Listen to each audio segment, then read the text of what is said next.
everyone, it's Laura from Down Home with Lemon Pie, and I just wanted to talk to you today about the books that we use for kindergarten.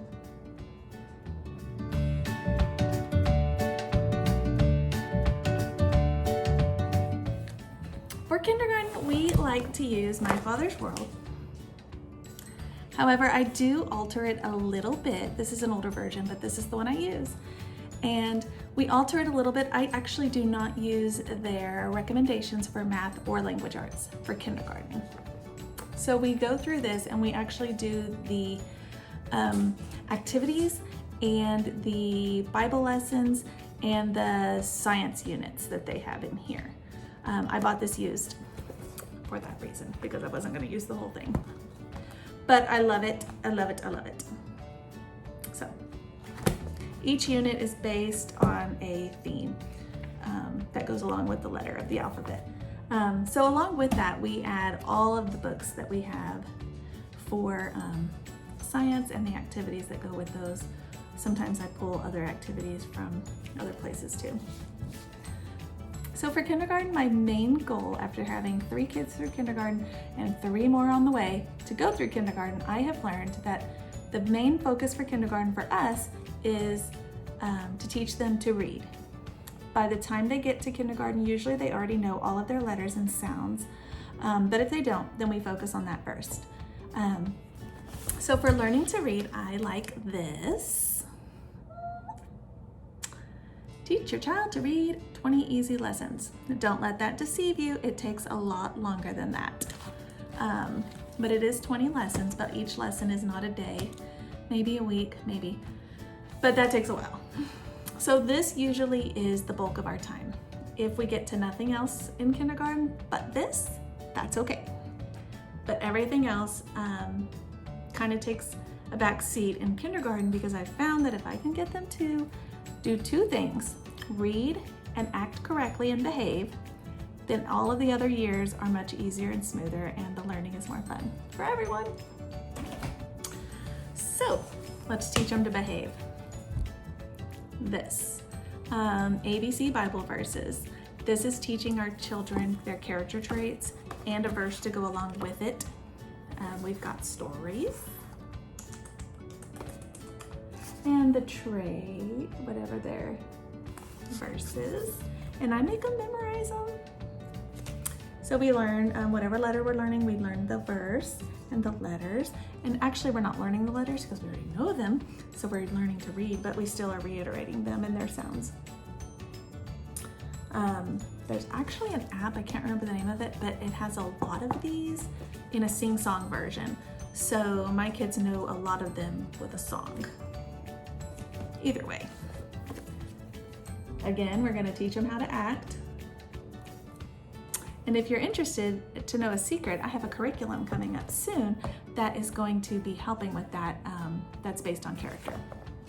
But this is, again, teaching children how to behave. You can see right here, you've got all the traits, and if they learn these traits, hopefully they'll know how to behave. A little help. And they'll be able to be better students for you.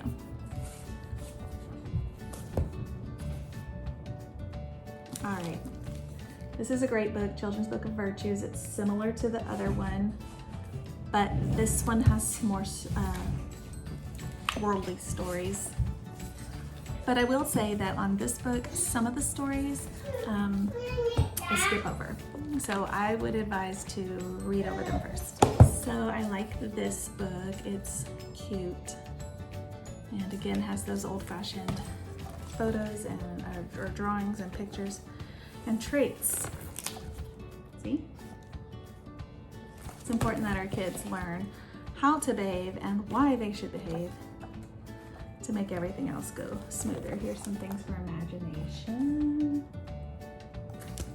So we like that one. Also fun for tea time. This one's also fun for tea time, also morning time. This is I Spy, Alphabet in Art. And there are famous pictures, classical pictures. And then it tells you what, I spy something beginning with L or M, whatever the thing is and the letter is. And then you look for them together. So anyway, it's a good way to introduce them to some classical art. If reading goes really well in kindergarten, then we do math. If reading's not going so hot and we're struggling, I save math for the summer between kinder and first. And we use this. We also use basic, like adding and subtracting workbooks, or for reading, we also use some reading books that are by Rod and Staff. These are just the books that we use for other things, not workbooks. So Anna's math games, so fun, so fun. This is a great book to sit together and you can read together and work through the activities and puzzles together. It's not going to be your typical I'm the teacher and you're the student book. This is one that you do together, and it has questions and stories and puzzles that you work through, and by the end of it they've learned all the things they need to know.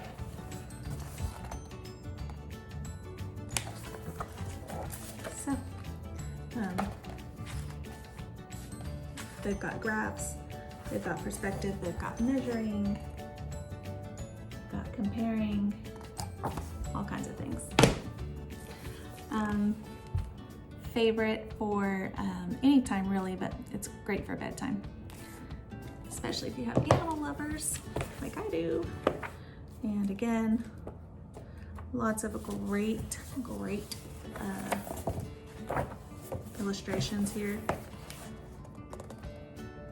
for these stories. These are by James Harriet,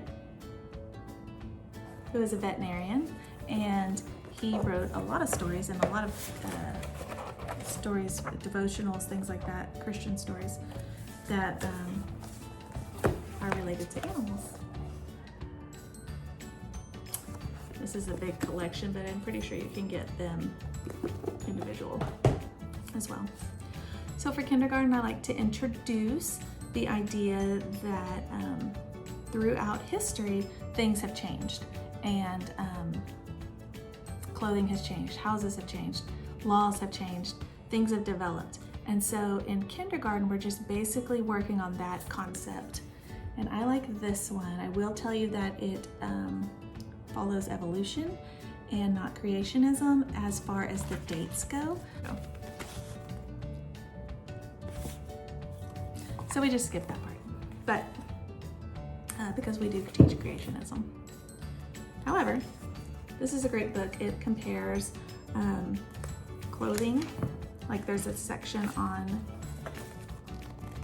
clothing, homes, food, and travel. And then in each one of those sections, you get to see throughout years how those things have changed.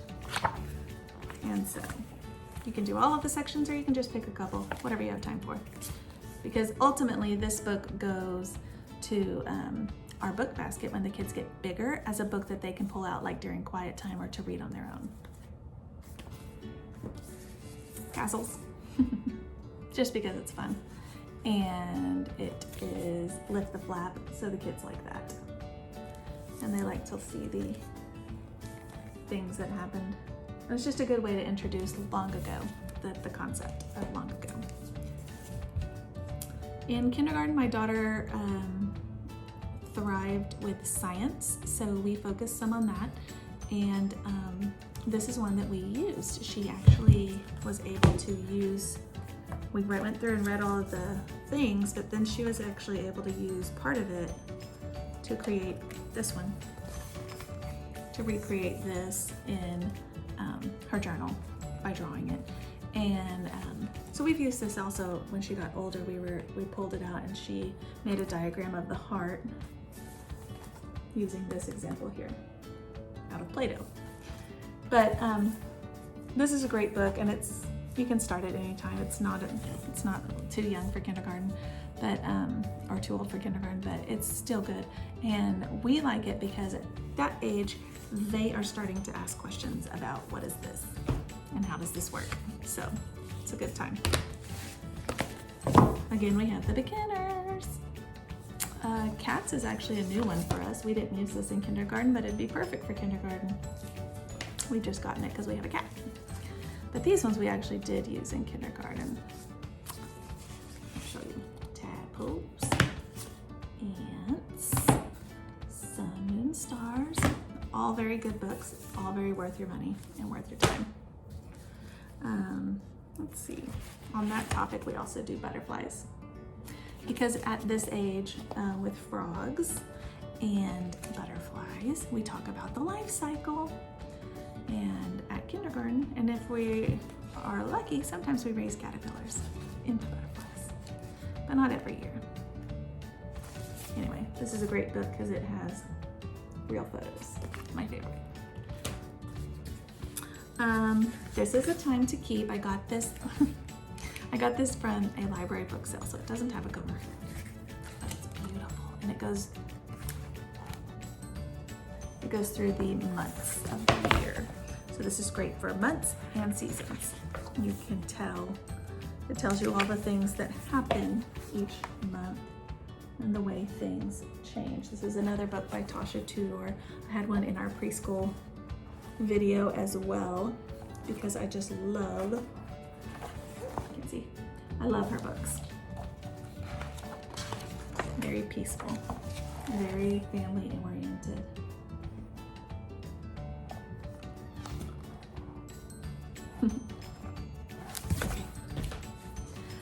I have this one, and it has a CD with it, and my daughter liked it in preschool, but I think that it's a better fit for kindergarten, and you can do it in preschool too. It's actually a DVD, not a CD, sorry. And, but it's very basic with the pictures, see? And then it tells a little bit about each animal or fish or coral or whatever it is that they're discussing for that letter. Ah, the CD fell out.